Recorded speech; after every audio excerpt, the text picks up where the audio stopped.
rádio foi sempre em Angola foi sempre esteve sempre muito avançada.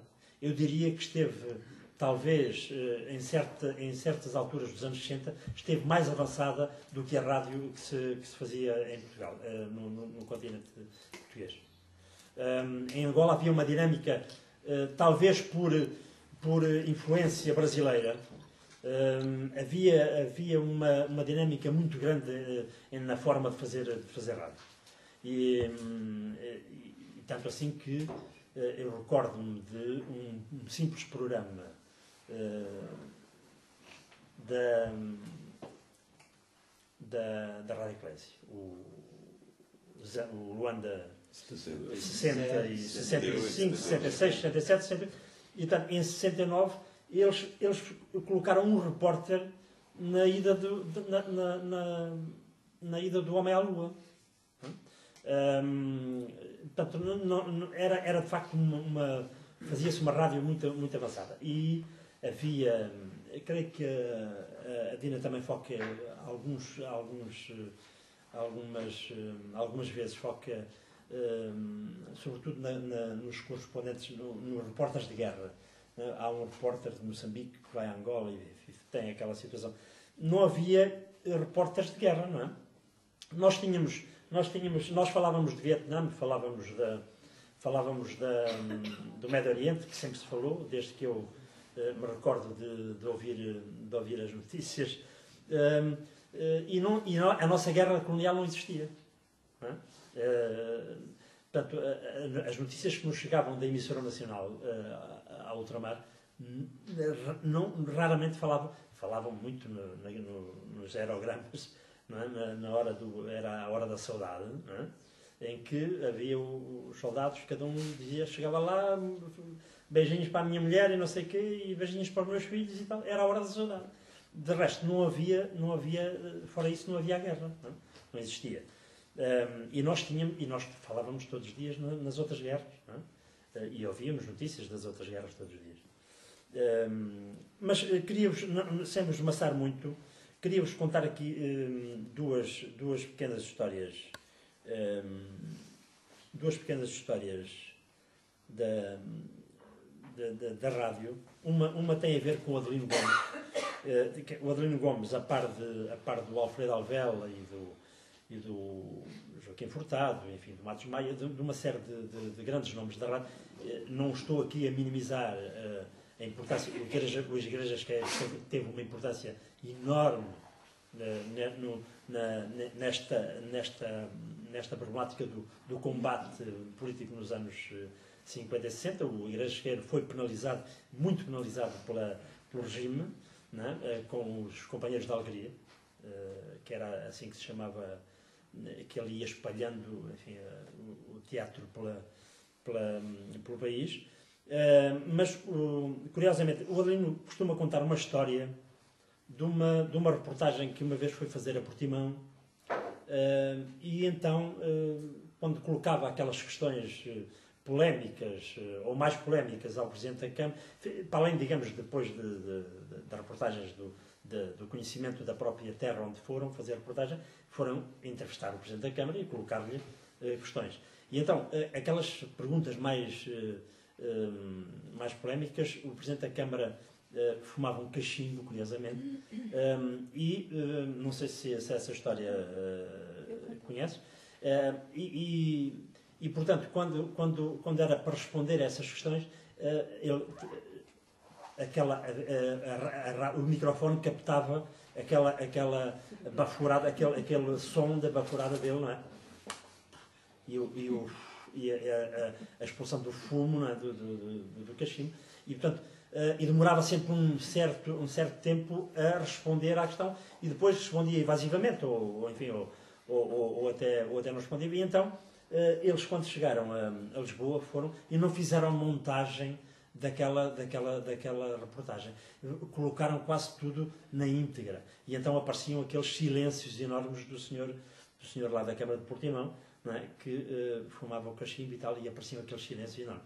E isto teve um impacto muito grande, porque ele conta que, uns dias depois da reportagem ter sido transmitida, o senhor lá de Portimão lhe telefonou a dizer que tinha sido uma...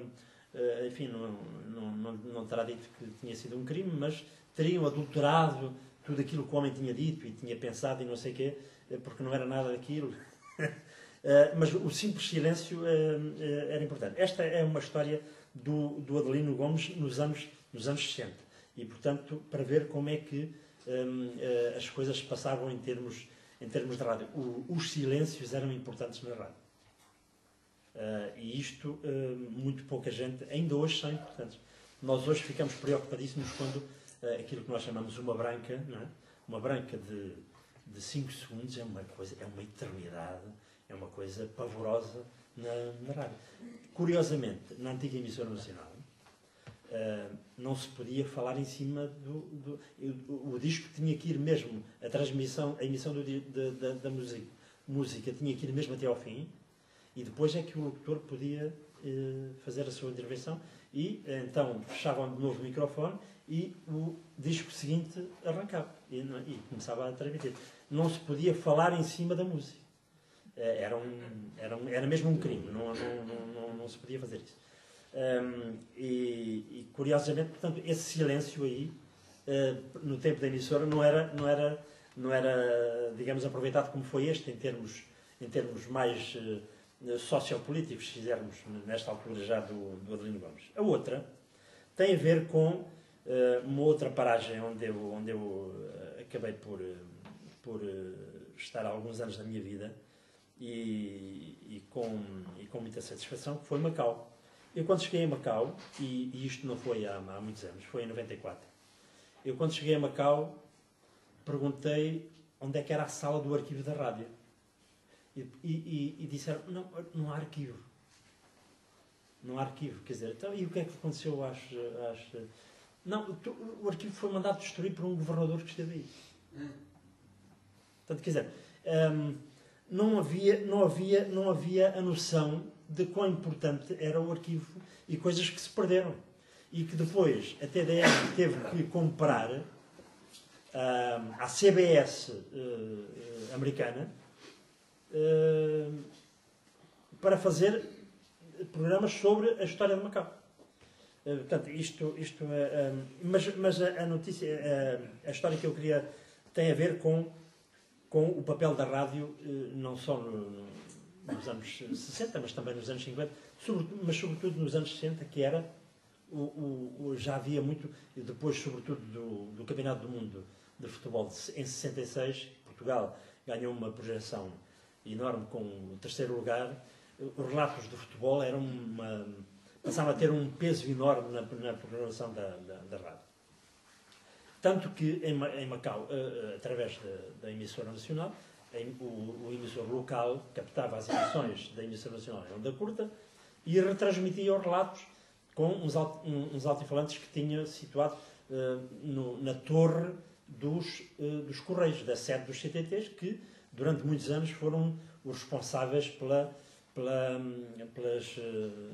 rádio, né? Pelo espectro, pela definição do espectro radiofónico, não é? Ainda hoje, enfim, é mais a nível do Ministério, mas antigamente eram os CTTs que determinavam, enfim, as frequências, etc. E então aí nessa torre do CTT em Macau, na Praça do Leal Senado, que eu não sei se todos conhecerão, que é uma praça simpática, enfim, com uma certa dimensão, as pessoas sentavam-se para ouvir o relato de futebol. Curiosamente, a pessoa que era diretora da rádio nesta altura era do Sporting, e quando havia relatos do Sporting e quando as coisas começavam a caminhar mal para o Sporting, ele começava a desintonizar a frequência e então anunciava que por dificuldades de captação do sinal e tal, enfim, pronto, a emissão tinha que ser interrompida e o relato do futebol acabava. Chamava-se este meu companheiro de muita alegria, chamava-se Alecrim. Chamava-se e chama-se, eu não sei neste momento não sei se ainda é vivo, mas espero que sim.